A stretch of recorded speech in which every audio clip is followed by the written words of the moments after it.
too. So in the lead up today, I asked you what you would like to use your voice to platform.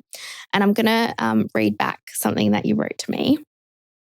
So you said to me, I would like to tell younger generations that education is the key, not just the Western educational system, but also cultural education, especially for Indigenous people. For non-Indigenous people, I highly recommend those that don't know much about First Nations culture to educate yourself.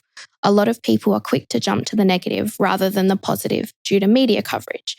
First Nations people have such a strong, rich and unique culture that dates back 65,000 years.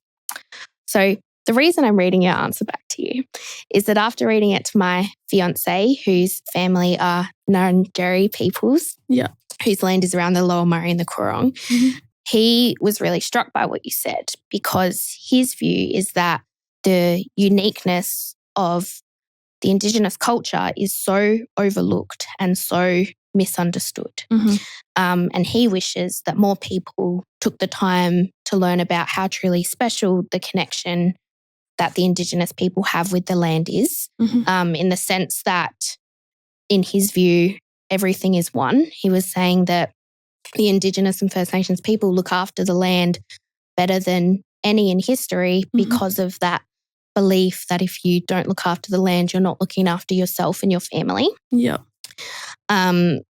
Which is, you know, sort of why they have had such a strong relationship with the land and been able to form such a strong connection to it for 65,000 years. Like, that's a long time. So my reason for bringing this up to you is firstly to give it the space it deserves, because I thought that was a really incredible answer and seemed to resonate with other people who are a part of your community as well. But I also wanted to ask you if there was anything else you would like to sort of add to or elaborate on with that quote, and how do you feel like the NAWIC and construction industry could support this endeavour?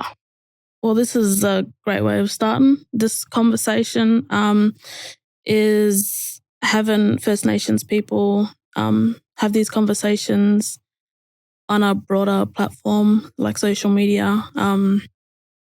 But I guess it's not always going to be an easy journey as well, because a lot of people are quick to say, you know, like, how do I say this without sounding... I guess there's a lot of people... Like, I could sit back with somebody from New South Wales or Victoria and say, you know, Australia was colonised. And then they'll be like, no, it was discovered.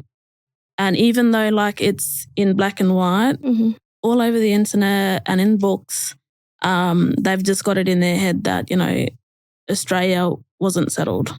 Like, nobody lived here. Captain Cook first discovered this country. It's a hard one to pretty much... it's hard to have those conversations, and then you get a lot, like the older people as well, that will argue the point as well. So I guess you got to sit down and have those deeper conversations with people that are willing to listen and learn. And if they don't, well, that's just on them, which is, you know, totally up to them. That's on them.